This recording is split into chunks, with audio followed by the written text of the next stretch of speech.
Thank you, Jane. And I better confess that Jane is my aunt. So,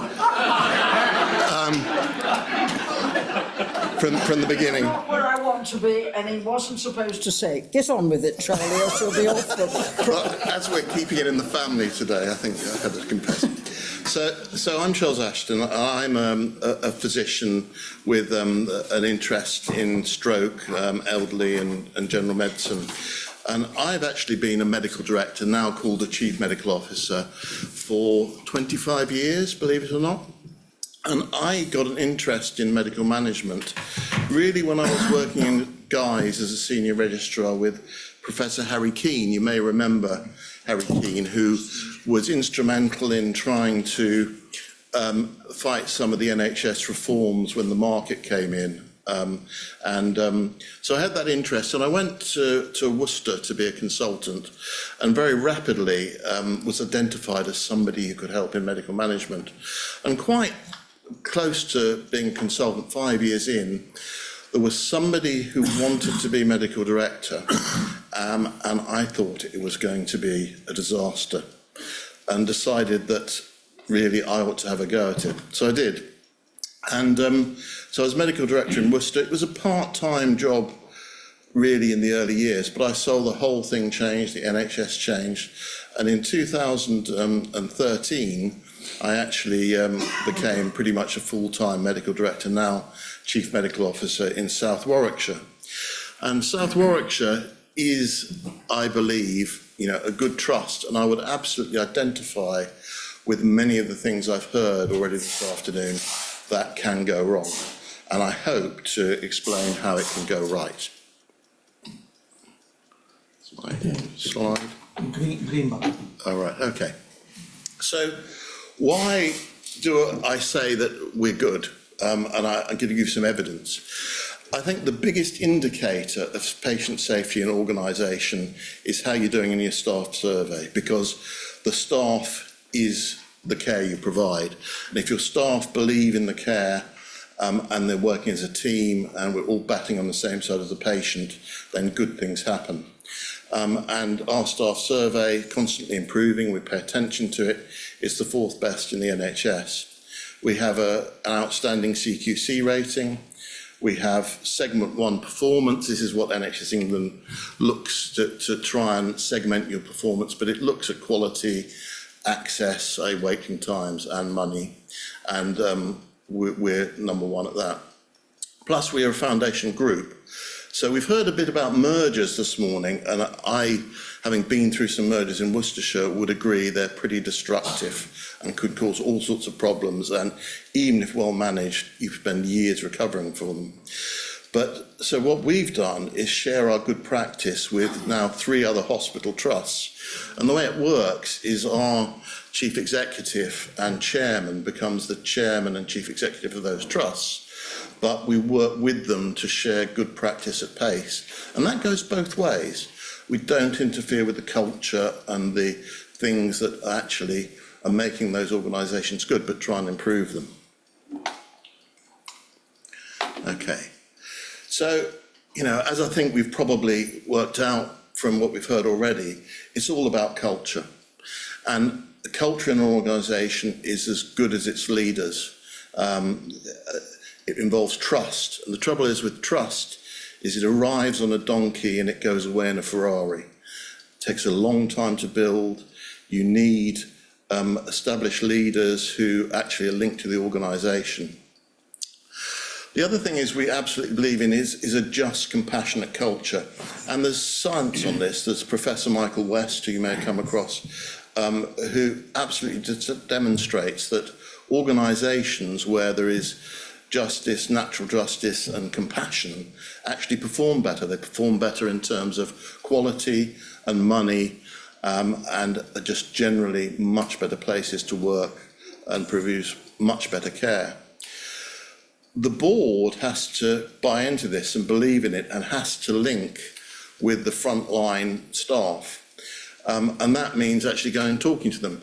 I mean, I was quite pleased earlier this week, actually, we did a board-to-ward visit where we went to the emergency department at 1 o'clock in the morning, and that includes some of the non-executive directors, and they heard themselves, we're under a lot of pressure, as everybody is, but some of the pressure, one of the reasons we're under pressure is we can unload ambulances, and, we take patients from Birmingham and further afield, and they were there seeing the queues, seeing the staff working fantastically, seeing the order out of chaos, but also hearing some of the accents and realising that we were taking patients from far and wide. The other thing is that, the board needs to listen to concerns, it needs to deal with problems, and it needs to act on what it's hearing in terms of freedom to speak up and whistleblowing. And some of that is driven by not just having the structures in place, but having non-executive directors who believe in it and hold the directors to account. That's something I think is perhaps not properly understood and can be lost in some organisations. But the NEDs there are there, and they should be selected to hold the executive to account and ask the right questions about these things. Disciplinary processes really should be the last resort. I mean, in my opinion, over many years, they by and large are destructive, they don't really achieve anything. And it's much better to try and resolve things at a very early stage and avoid going down formal lines. Staff need support too, and particularly after patient safety incidents or when things go wrong. And we actually have a good staff support network, and we employ psychologists, which is unusual, to help with that. We have values. You can see the values on the slide, but a lot of trusts have values and they write them down and then probably forget about them. So you've got to live the values. The people in leadership positions have to actually act, and so they can be identified as living those values. And if they don't, there's no point in having them. Okay, so just again a bit on the track record. This is over the last 10 years. I've only ended up, and ultimately I'm the one who's going to decide, investigating about one doctor a year formally. I've only dismissed one doctor in the last 10 years, and that was related to, probably can't say, but it was a very clear-cut cut. I don't think anybody would disagree that that was necessary. I haven't referred anybody to the GMC in the last 10 years, and although I've had many cases where I've liaised with them about problems that have arisen, and other people have made the referrals. The other principle, again, I think you've heard it from this afternoon, is, when you have a concern that's raised, when you hear about something, you've got to investigate it, and you've got to do it diligently, and you've got to find out the facts. And that's a principle of natural justice anyway. If somebody is under suspicion or accused of something, they have to know what they're accused of. How can they reply? How can they help if they don't know? And you need to go into it with an open mind. I'm very aware of the tribes that exist in hospitals, people who can be banging at your door saying that X is no good and etc. But you need to find the facts, you need to investigate. And I would, when I'm teaching my colleagues as to how to do this, I absolutely emphasise that. Because there's two, or even sometimes 3 or 4 sides to every story. And when you've actually established the facts, you can often find there's an informal way through this, that you can bring people together, you can do mediation. And part of, just culture is actually, there's a flow chart, you can look it up on the NHS website, which pretty much says that if, it's why do you actually identify an individual and a patient safety concern?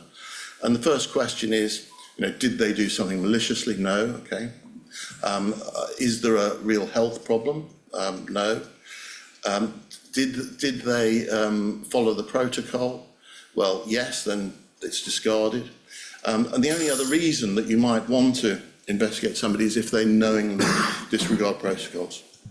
So, other things, you need to be patient, you use coaching and mediation. And the final slide is, well, why does it all go wrong? And it's usually because things are left. There's a loss of insight it could be part of the management, it could be part of the individual. There's loss of trust, and long-standing interpersonal difficulties can actually colour everything, and you need to weed them out and look at the facts. So, on that note. Well, I'm very proud of Charlie. I think he's made a very good case. Yes, Martin Pittman. It's just a very quick question. Can we have a microphone? Microphone, so it's recorded. Can you stand up so you can face? It's coming from the other. Who's got it? Oh, thank you. It's the battery one. Thank you. It's actually a very, very quick question. Are you amenable to personal genetic cloning? Because from what I've just heard, if every NHS trust in the country had you as a chief medical officer, it would be a much better organisation. Thank you. Unfortunately, I'm probably heading for, I'm 65, so I'm probably going to finally hang up my hat. But hopefully I've got a good successor. There's a question over there. And Guy, where are you? Martin, can you do duty, please? Thank you. Sorry, can you announce your name, please? Thank you. sorry. Thank you. Thank you. Alicia Clegg, I'm a journalist, a freelance journalist, and I think it's a related question. How do you get better managers? Is it just luck, or is there some system change that's actually needed in the way in which leaders are chosen within the NHS? Thank you, Alicia, and thank you for coming. We know you're very occupied. I think you've put your finger on a problem, and one of that is that there is huge amount of pressure to perform. You know, it comes from government and Treasury wanting the NHS to get better value for money. And then when performance actually goes awry, they want people who will sort it out. And of course, to do it right, you have to build trust. It takes a long time. You need consistency. And you're not going to sort out these problems by going in, you know, pointing fingers and telling people what to do. And then you look at the life of a chief executive. It's a very, very tough job. And in relative terms, it may be not paid as well. They move around a lot. They can sometimes, when they're not performing, they get seconded.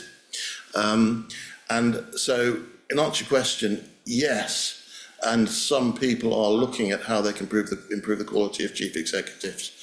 But there is that disconnect. I don't know whether you've come across things like Myers-Briggs for Teams or Insights, where you're looking, you know, for these jobs you need collaborators, not top-down managers who want command and control and delegation. And that is often what you get. Do you want to speak, Sasha? Or? Yeah, just a quick question. First of all, you're 65, your aunt is 91.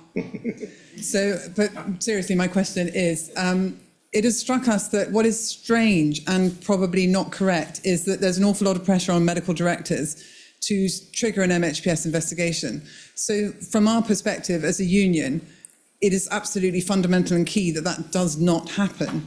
But what seems to happen is that the tribe, perhaps, or whoever, will approach the medical director, and that's that one single person who makes that decision to trigger that investigation. Is that fair on the medical director? Should it be arranged in another way?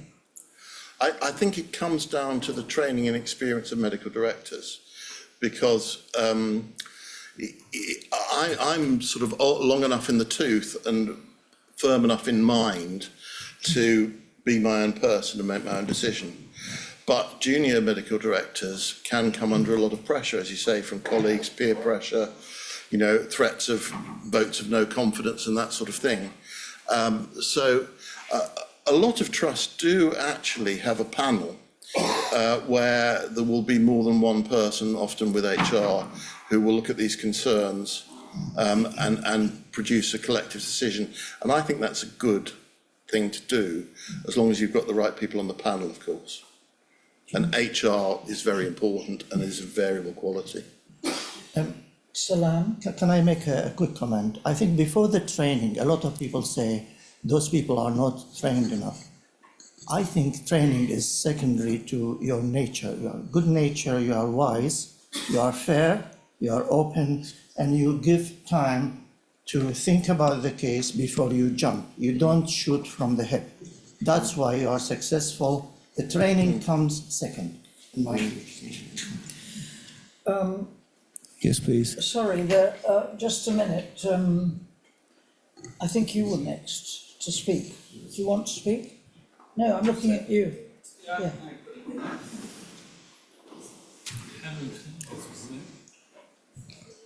And then David Ward, and then we may have to stop. So, my name's Andrew Wardley. I think it's very important that you have a psychologist on board, and that is a great thing to do. But it does come down to psychology, I think, as... sorry, I forgot your name. I do apologise. It's about the psychology of people, isn't it, and their behaviours. And we know there's a very high proportion of psychopaths in the NHS, as there is in the police force. But there is, there's 10% psychopaths in all workforce. But there is a predominance in organisations that like command and control, and they get to positions of power, and they are very successful. I've seen that a lot. And, it's more of a comment than a question, but how do we avoid that? I mean, the selection for doctors is very rigorous. It appears to me that the selection for a lot of managers is weak, and I've seen that people come into organisations with absolutely no experience and being put in very senior positions and being given carte blanche to do what they want. I'll leave that as observation because it's too tricky to answer. Right, okay. David? Thank you, Jane. One of the things that has been hinted at in the recent discussion, which I have observed myself as a former NHS consultant and would-be whistleblower, didn't quite make it, is the way trusts seem to deal with everything inside the trust. There's no attempt to bring any independent external assessor. And of course, it's called mark your own homework. Get the result you want. Get rid of the doctor. Off. That should be stopped immediately. And there is an answer to that, actually, that the colleges do provide an independent review service, which I've used a number of times. The College of Surgeons and the College of Physicians will both come and do a thorough assessment of a team, and they'll look at the team issues, which are often important. That's under the invitation of the hospital. Oh, yeah, itself, absolutely, yes. Not the doctor under investigation. Yes, absolutely. But it's something I've used a few times. And the trusts redact the report given. So the victim or the persecuted doctor does not see that report. If you want chapter and verse for it, I'm sure any one or two or three of you could get up from your seats and say, oh yes, I can produce it. This, Charlie, is the problem. Yeah. The colleges, of course, it's FOIable if the colleges do it, but if the trust brings in an independent expert, I don't know what happens elsewhere, but I could imagine that that's not produced. Narendra? Yeah, Short version, okay, please. so I'm Narendra Kapoor. I'm actually a professor of psychology, so thank you for mentioning psychology. And you may know I published an article in Health Service Journal a few months ago where I said there should be 2 corporate psychologists in trusts, one to do with patient safety and one to do with staff well-being. And it's good that you've got a psychologist on board. And I'd just like you maybe to comment on that. But I can just make a general point. First of all, I think we should remember Amin Abdullah, who was a whistleblower, who was a nurse, who burnt himself to death in February 2016. And his death resulted in the NHS England having a commissioning panel to make recommendations to trusts to have fairer procedures for investigating and disciplining. Amin sacrificed his life, and we should never forget Amin Abdullah. I could just say that, I said before, there are 3 things that should happen, and this should be maybe part of an independent inquiry which this government should order, the Department of Health should order. The 3 things are, there should be an external scrutiny of trusts so that they are fair, that they have principles of plurality, independence and expertise in panels, that they should be banned from using SOS or some other substantial reason to dismiss staff. So there should be an organisation like the Care Quality Commission, but a staff Care Quality Commission to scrutinise trusts, to hold them account and to prosecute and fine them if they don't employ a PIE or use SOSR, number one. Number two, there should be training, regulation and accountability of managers and doctors and nurses in management roles. It was a nurse as a manager who sacked Amin Abdullah, and she was never held, and that person was never held to account. It was a doctor in a management role who dismissed 3 consultants at Addenbrooke's Hospital. 3 consultants, including myself. That doctor was never held to account. And the third thing is that the NHS resolution should have the power and the terms of reference to give compensation and funds to those doctors who've suffered financially as a result of whistleblowing and people who've suffered whistleblowing. NHS resolution has got funds for patients who suffer and for staff who suffer. They should be allowed to give that, okay? Narendra, thank you. Charles. I think, what we've heard speaks for itself. I would agree that we need to have, more oversight of these processes externally. As to how compensation could be given, I don't think I can really comment on that. I think people who've actually suffered detriment clearly need to be compensated, but whether it's NHS resolution or another method, I wouldn't know. I think that in the interest of time, this has been a very interesting discussion, and I'm sure Charlie may be there and will answer your questions. I think you've done very well. Thank you. In many ways.